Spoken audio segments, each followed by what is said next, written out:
Welcome back to the Self-Love Letters for Everyday Superheroes talk show. I am your host, Sacred Walker. I am so excited for the show that we have for you today. Today we have a special guest joining us, Simone Gamble, and I'm going to talk with you a little bit about the expertise that she brings to the table in a moment and the topic that we're going to be diving in. So before we do, make sure that you go ahead and subscribe below, like and follow and connect, because we want to make sure that we get you your self-love, your self-care, and success strategies to your fingertips right away. So before we get started and dive in, let us do in the tradition of our talk show, take a deep breath in, inhale the self-love, let go of what no longer serves us in support of our lasting legacy, because we were born to shine. Remember, I'm your host, committed to making sure that we can reach 1 million visionary executives and entrepreneurs so that you can experience the well-being advantage. We want to help you, to support you, to transform your life, your legacy, so that you can shift and deepen self-love, enhance and increase your mental health and your mind-body well-being, and set you up for success with culturally affirming care and leadership development so that you can launch your vision and shine. Hop on over to selfloveforsuperheroes.com to learn about our up-and-coming events that we have, including our 21-day challenge that's about to come out. So do make sure that you add your name to the waiting list so that you can be the first to hear about when it drops. Okay, y'all? And make sure that you tune into the show notes below so that you can know at the end of this the special sweet treat that you will get for tuning into today's special episode. So without further ado, I want to introduce a special person who has joined us today, Simone Gamble. Simone Gamble is an amazing leader. And the minute that I met her, I knew that I was in a native whose family is from Trinidad, and was raised by a Black mom with roots in Mobile, Alabama, is a non-binary femme who identifies as pansexual, who comes from and still identifies as working class, who grew up in NYCHA housing in New York City and has identified from that praxis since then. We're going to be talking today about their experience, about how we can transform what we see in the world that's happening. They come in with a background of diversity, equity, and inclusion, justice, perspective, and wellness as a trainer and a leader and a pioneer in their own right of their own business.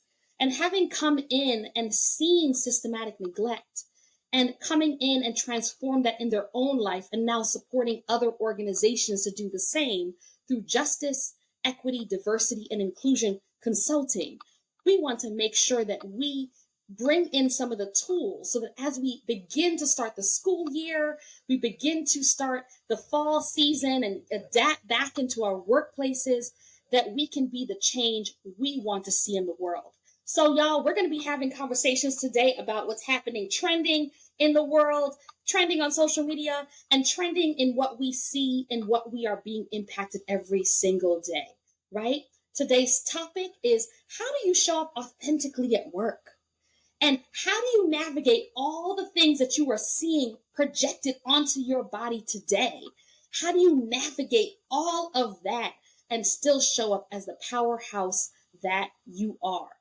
Without further ado, I am so happy to welcome Simone to our show. Thank you, Simone, for being here. Hello. Welcome.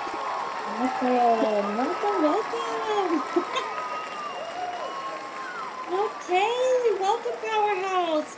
Welcome to what I like to call for short, the Self-Love for Everyday Superheroes talk show. So good to have you here. Welcome aboard. You too. Thank you for that introduction. I wish I could have an applause like that every time I walk into a room. It would be That's so. right. We should have that just every single time. It's like, I am worthy. Like the Beyonce episode, what is that music video when she's dressed in the yellow dress and the doors open and there's a flood of Oshun water? Absolutely. Absolutely. So everyone who is tuning in right now, just imagine that you are being doused by the very applause that just came with that Queen Bey experience. So, just kind of landing in Simone for a moment, right? As we kind of settle into the topic of today, which is a big one. We're going to start off with just focusing in on like how people show up authentically and what are some of the things that we're seeing in social media that have made it hard for people to show up in culturally affirming ways based on your expertise and mine. So before we jump in, we want to know where you're coming from because we don't know your family come from Caribbean and the South. Okay, so we got that part. But I would love to know a love song, a self-love song, a resilient song, an overcome, right? Lay my burden song that really describes what you had to overcome to be the everyday superhero you are today. Absolutely. I love this question. I think I would choose, funny enough, you mentioned Beyonce. I would choose Beyonce's My Power. I think I have a very interesting history in regards to resilience, a little background. I was actually adopted when I was very young. And so my biological family is from Trinidad, but the family that raised me has roots in Mobile, Alabama. And so I was raised Baptist. I was raised in a very African-American household. And so a lot of that culture, those traditions are the things that helped to raise me. And I think the biggest thing that helped me to be resilient was actually my mother, my foster mother who took me in, who raised me, 6 of my brothers and 2 of my sisters, and helped us to realize that blood is thicker than water, that we are able to choose our family and figure out how do we maneuver through those spaces. And when she passed when I was 15, I had to really figure out what was my power. Who was I without this person that helped to guide me and shape me into who I am? And so I think my resilience story is the place where I found my voice. Because a lot of times I allowed my mom to speak for me, or I allowed her to guide my thoughts. And without her there, I had to really develop who was Simone without her favorite person. What are the legacy pieces she left behind for me to recognize that my voice is powerful, whether she is here or not? And how do I guide other young people or other people in general to find their voice and recognize that it's needed in the world? So that song brings up all of that for me because she talks about history. She talks about her roots. And I think that is what I connect to so much to in the song. So repeat the song for us so that for the folks who are tuning in and looking it up as they speak. It's other guests in the song, but it's Beyonce, My Power. Beyonce, My Power. So for those who are nodding your heads right now, or know someone who might be nodding your heads and you want to tag them and comment on in, go ahead and do so. You can relate to this story. I can appreciate what you're saying, and just I want to chime in and say that that's a part of my story as well. As someone who comes from the Caribbean and who's lost her mom a couple of years ago, there can be such a shift, in figuring out who am I, where is my voice, and how do I connect to my legacy? Right? And the layers of legacy, right? And some of the things that we saw our own families, biological, chosen family, had to overcome just to be here. And so I appreciate kind of anchoring us. So we're going to take a moment now and just call in the ancestors who we've brought in. So if you have a moment and you have an ancestor you want to call in, go ahead and chime in, call them in. I'm just going to take a moment of silence to honor the mothers in this space. Just 30 seconds. Ashe. Thank you. So thank you for calling in that power, that ancestral power into the space and sharing your story. And so kind of in that vein, it's interesting because you bring up, the South and I couldn't help but speak into this because it's so much of what's happening. So 2 things I listened to literally before I interview, and I don't know if y'all have been tuning in. So one was a story of a woman who had been, disappeared 10 years ago. They didn't know what happened to her. And then 10 years later, they found out that her husband had actually, or her boyfriend at the time had actually kidnapped her and murdered her. And it was a whole thing, right, that came out. And so I think there's a lot of whispers about, believe us because of, I guess, the person who had told that story. And then they found out that it wasn't quite accurate. And then the recent story about what happened in the South, where the security guard who was just kind of telling people to dock the boat, right? And telling the white men to dock the boat and move the boat so that the yacht can dock. and how he ended up being gang jumped. And one of my babas, our community out there, did a whole offering on that port Oh, wow. just to honor the fact that there's some legacy there. And so I'm curious, just as someone who, had family who came, from the South. And I know myself, I've lived in Charleston when we were just talking about when the Confederate flag was alive and well, right? Waving. Can you speak into what your thoughts are when you turn on social media and you see what's happening to Black and brown bodies today? Absolutely. I think I love this question because I think during COVID or shortly after, I think I disconnected in a way from social media and the news because this is my work. I talk about it every day. I'm also a community organizer. And so there was a point where I was like, I cannot watch the news. I cannot go into social media because my body physically could not take anymore, could not see anymore, could not feel anymore. And I found myself getting numb to what I was seeing. And so I was like, I need to disconnect because if I lose feeling, then I lose hope and then I lose the ability to fight. And so in some ways I could disconnect by like swiping and scrolling. In other ways, I can never disconnect because all of these things impact me. They impact my family. They impact my community. And so what's happening in the news today is new, but also not new. This country has a very long history and legacy of putting violence towards, of neglecting, of disregarding the voices of people of color and many other marginalized communities. So what we're seeing now is just the country as it always has been. And now people are able to see it because of the power of social media, because of the power of communities organizing and making this way more visible. But many of us have been seeing this for years and years and years. And now others are finally putting on their glasses and seeing exactly what's happening in our country. And so in a way, I do see things happening differently where people are thinking of what are new ways that we can respond because of how things work in this country systemically. So that's been giving me a little bit of hope. But also I'm very fearful of like, what is the backlash of people becoming more open and more woke to what's going on? And in particular, for example, you mentioned the Alabama Brawl. And in some ways, it's very powerful because the boat that was supposed to dock was called the Harriet. How symbolic is that? The fact that it was called the Harriet. And it's like a reckoning that's happening. Like Black people and people of color will fight back. But my instant question after was like, what are the repercussions after that? Who is going to be fairly prosecuted in the courts? Who is going to be blamed for this? Who is the narrative? How is the narrative going to be shaped and shifted to demonize people of color in that situation when it was someone just doing their job and community protecting this person? And so I think this is the lens that I'm always looking at. But I'm seeing some spaces for hope, but also some fears that are resurfacing.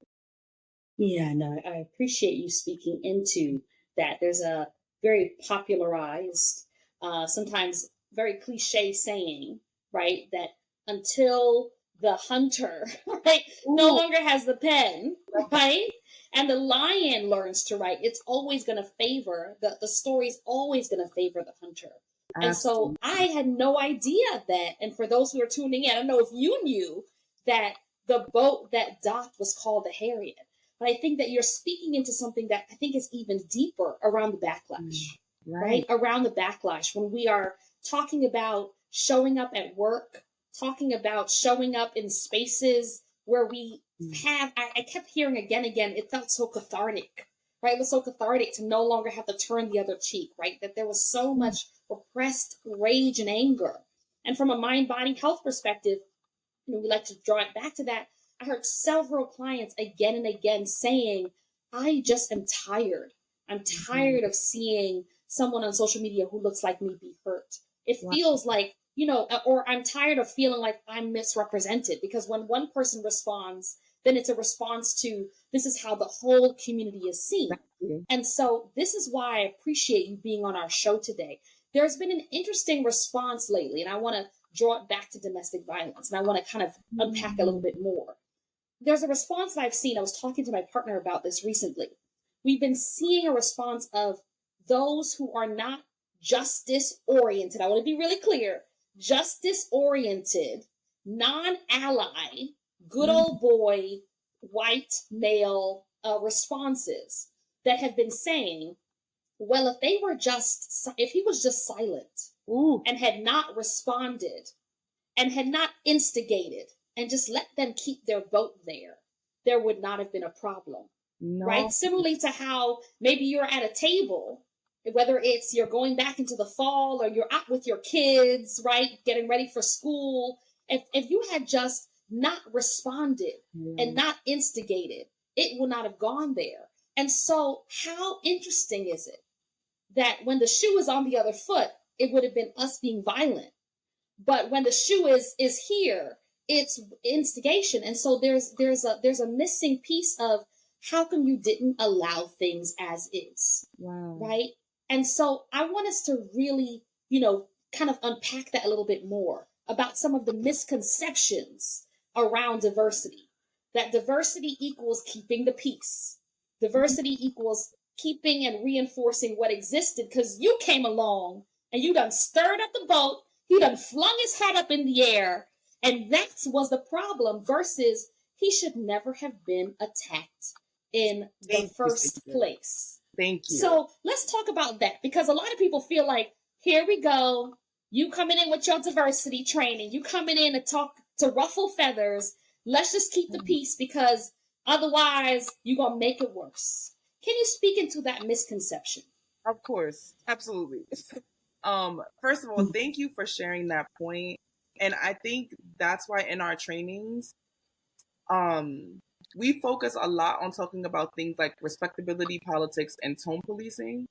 And those concepts are basically a way that we keep Black folks in particular, but people of color in general, in line by saying, if you want these things, if you want justice, if you want freedom, if you want equity, if you want to be treated like a human, you have to ask nicely or speak nicely or speak in a peaceful behavior. But in that situation that you just mentioned, the situation would have been stopped if they would have listened to the person telling them to remove the boat. Where is the conversation around the only reason it escalated to that point is because they didn't respect he was actually a captain and not a security guard. He was co-captain of the boat. They didn't respect this man's title. They didn't respect him racially, as you can tell, and then it escalated. But in so many of these conversations around violence, it's always blaming the victim. And that shows up, like you said, in domestic violence as well. If you wouldn't have spoke up to the person, then they wouldn't have hit you, which is very harmful because it's blaming the victim. And so we have to be mindful, people of color and white folks, how we talk about situations of violence in particular. Who are we putting the blame on? Who is the actual aggressor in this situation? And a lot of that is tied into white supremacy, where we will always say the person of color, and particularly Black people, is the more violent, aggressive one. This man was just doing his job, asking to remove. And we did not talk about the behavior of the white folks who thought it was okay to beat this man in public for doing his job. And so I think we also have to analyze, where do we police the tone, the behavior of our own people, and how that leads to that violence being allowed. And that's not okay.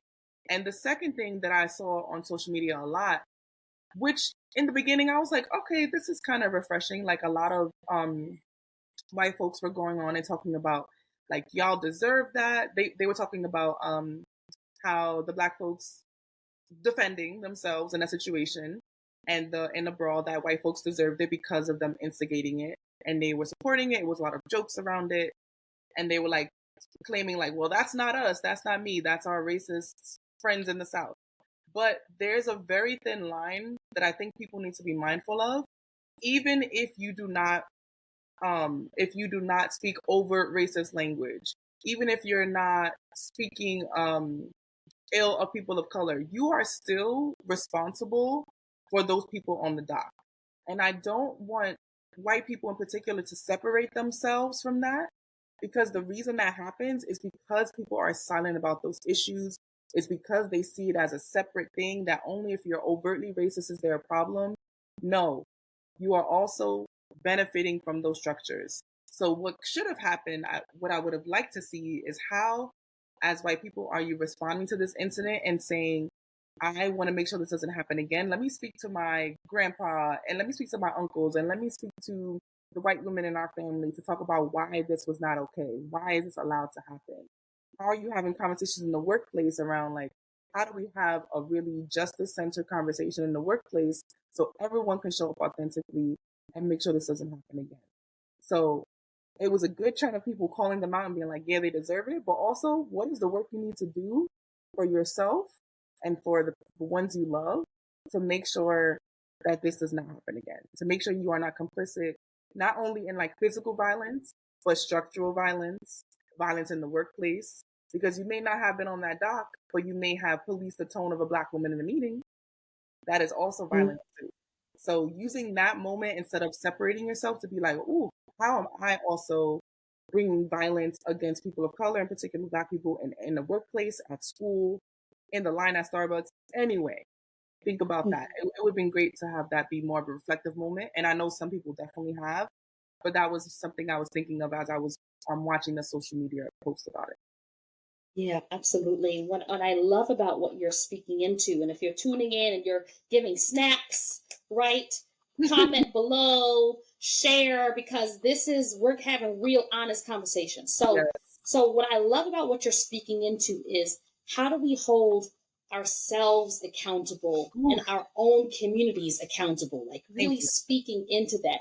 I remember we were recently doing a training with the governor's office cabinet. We were talking about racism and some of the challenges around looking at the ways that when you are showing up, even in the workplace, how sometimes silos can happen Yeah. because all of a sudden, because you might have spoken up or said something doesn't feel comfortable, or you asked a question and it rubs someone the wrong way, you went from being a part of the in crowd, even as a leader, to Yeah. all of a sudden you find yourself being out of those circles, right? Even how that can be a form. If you are someone who is in the in circle, to be able to have the power to speak into it because you are in it, to be able to say, what do you see happening here? How do you stand up as an advocate? I notice that you're excluding, Raquel from this meeting. Should she be there, right? The same way that someone on the dock could have spoken into, hold on a minute, y'all. There's 5 or 6 on one here. Let's stop this, right? Versus jumping in and being a part. I also want to speak into something that I think you're opening the door to is around tone. So from a mind body health perspective, it's so tricky, right? Our triggers, right? That I know even watching it ancestrally, I felt like I was like, Yep. I literally, and for those who tuning in, who know, I love dance, I love drumming, I have a strong connection to indigenous traditions. I wanted to sing one of the songs from Wakanda. Like I just felt like I was like, oh my goodness, right? So here's the thing. There's so much healing work that's needed in our communities, which is why I love the collaboration of wellness and equity, right? Because here's the catch-22. If as you're taking your child back to school, who you might be tuning in, if I see my child, speaking up, and there's a trigger, like, maybe they're afraid of a police officer, they jump back, or they see a person passing by that doesn't look like them, and you pull them close and you kind of shut them down. Or the opposite, where they're speaking up and they don't have any space or outlet for their anger. There's no way to channel it. Yes.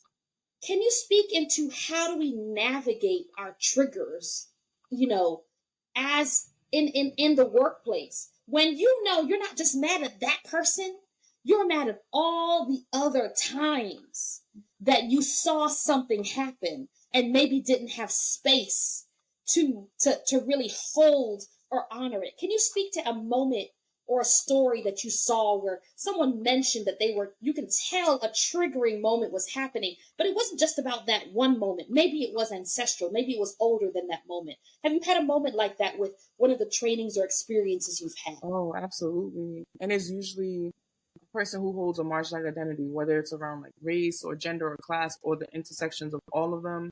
We definitely have those moments. And what I do to help, let me see if I could, because I can't name specific moments or names or people, but there's always a moment where I can tell there's one staff member who just needed this one space to share this moment that they experience. Usually a microaggression happened in the workplace, and they finally, because of the space that we created, were able to share. And a lot of times folks get emotional. Folks are in good and bad ways. Emotional as in like they're re-triggered and have to feel that moment again because there was no accountability after. Or they feel relieved to say like, I can finally say this in the space and be authentically me, and I have a facilitator who's in the room who can help buffer this conversation.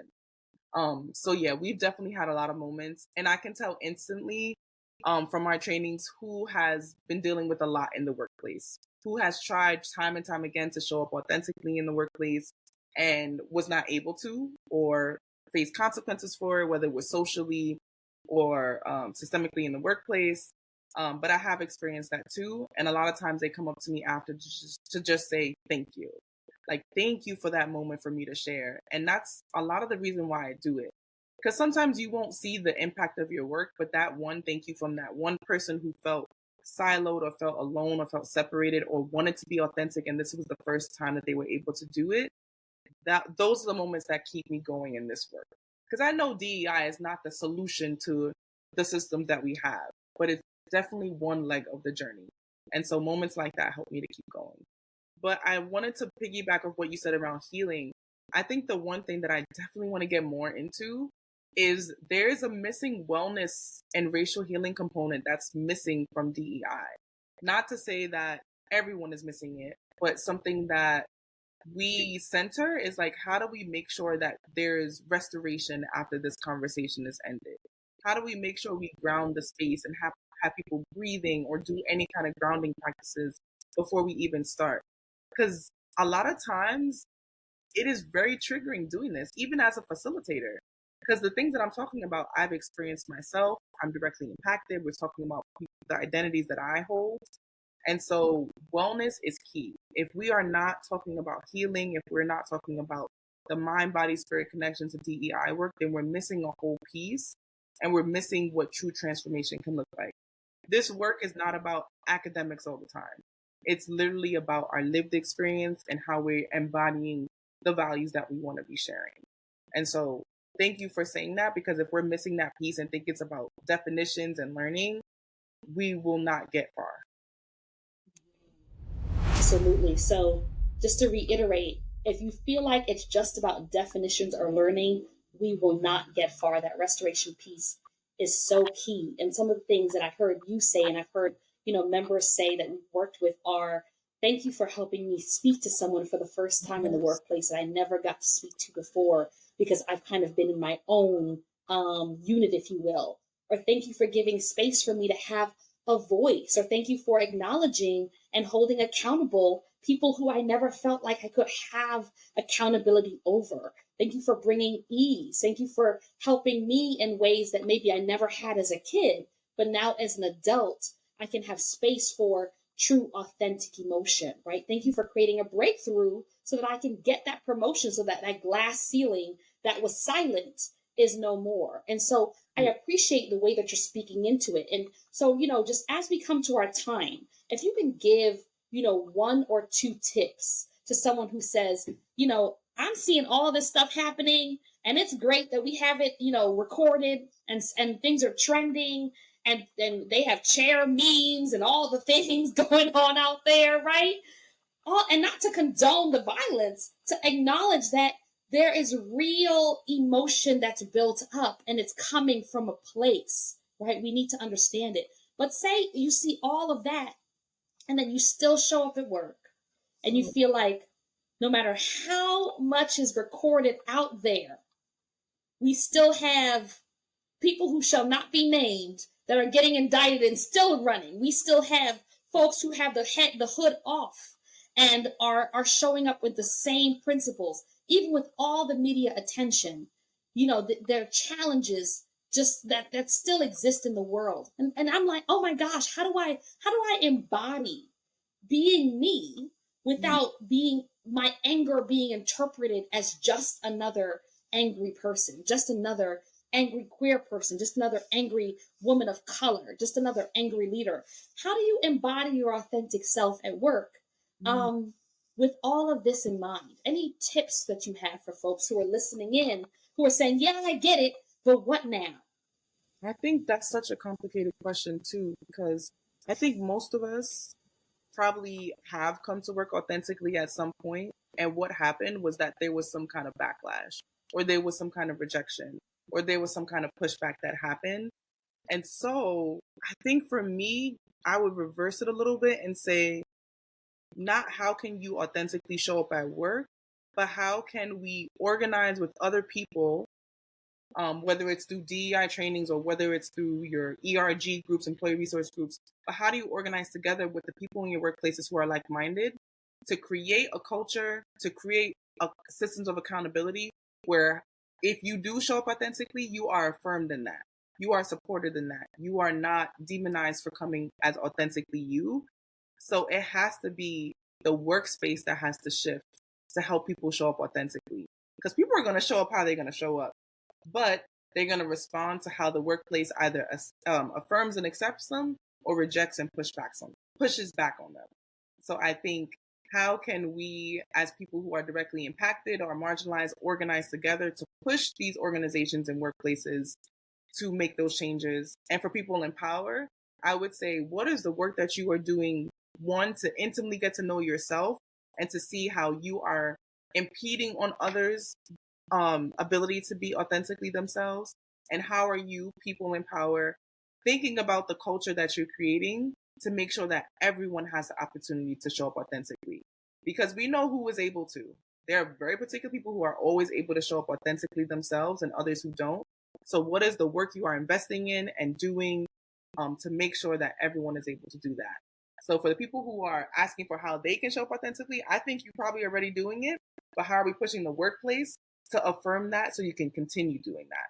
And people in power, we are looking at you because you hold that power. You don't hold the culture, but you hold the power on whether that culture gets to shift and makes everyone feel included, feel safe, and feel like their space is valued there. Absolutely. And we want to really just honor the stakeholders, the decision makers, Yeah. the key leaders who can, while also the folks who have been a part of the community for a long time, who are part of the holders of culture, right? Yes. And so, we recognize that leading today is not an easy job. And you are holding so much on your plate. And we recognize that there are personalities and challenges and cultural nuances and language. And all of that comes, but the gift is, we say here on the show, as an everyday superhero, you do not have to do it alone, right? That there's a misnomer of the lone wolf, right? You get thrown to the wolves, you come back with the pack, right? You can lead the pack, but still come back with the pack. So this is why resources, supports are out there, such as working with Simone Gamble's organization, because you want to make sure that you can connect so that you can hop on over to the 21-day challenge and feel like you're taking good care of your mental health. You're taking good care of your mind-body health so that if you get triggered, you get the support to pioneer forward, right? So let's really tune in and just give a round of applause just for yourself right now for showing up for you. We're going to do one more, okay? Just because you showed up for you today. Thank you. I enjoyed this conversation so much. You are so powerful. So I just send you all the love. Oh, thank you so much. And so are you. And for those who are tuning in, I feel like if you can anchor into that, right, that you are powerful, right, that you are seen, and that you are here to stay, right? Because your legacy is much stronger than this moment, right? It didn't start with this moment and didn't end with this moment. So for a moment, I just want to land in where we started. We're just going to inhale some self-love. And exhale and let go what no longer serves us, in alignment with building our legacy. Because when she remembered who she was, the game changed. Thank you so much, everyone who tuned in today. And before we go, please do let us know, Simone, how we can connect with you, because we want to make sure that we can bring what you have to be able to do some culture shifting and changing within our organizations. Absolutely. So my organization is called ORS, Organizer, Activist, Artist, Advocate Referral System. And we refer organizers and activists to do justice center trainings. You can reach us at www.ors.com. which is O3AsRS.com. You can email me at Simone@ors.com. We're also on Instagram. My LinkedIn is Simone-Gambo. You can find me there. I love adding new friends. And also, we are looking to work with schools. So we created a justice journal and curriculum to talk to young people about the very topics that were mentioned here. So looking for collaboration, for partnerships, for work. And I'm just so happy to have been a guest on the show. Thank you, and great meeting you all. Absolutely. And you heard that as we kick off the school year, we want to set things aligned so that as we're processing things as everyday superheroes, we can help our young people do what maybe we may not have had the opportunity to do when we were younger. So do check out OAAARS.com and connecting with Simone Gamble. Hop on over to selfloveforsuperheroes.com, which you'll find below. And you can always go ahead and like, subscribe, and if you would like to be a sponsor of the show, please do email our executive assistant Rose at support@sacredwalker.net. Thank you so much, everyone, for joining. And remember, what's coming up in my head is UNITY for some reason. So if for some reason you hearing that, we got to jam out a little bit in your head, right? Because no one can ever mislabel you but you. All right. So thank you, everyone, for joining, and have an amazing rest of your day.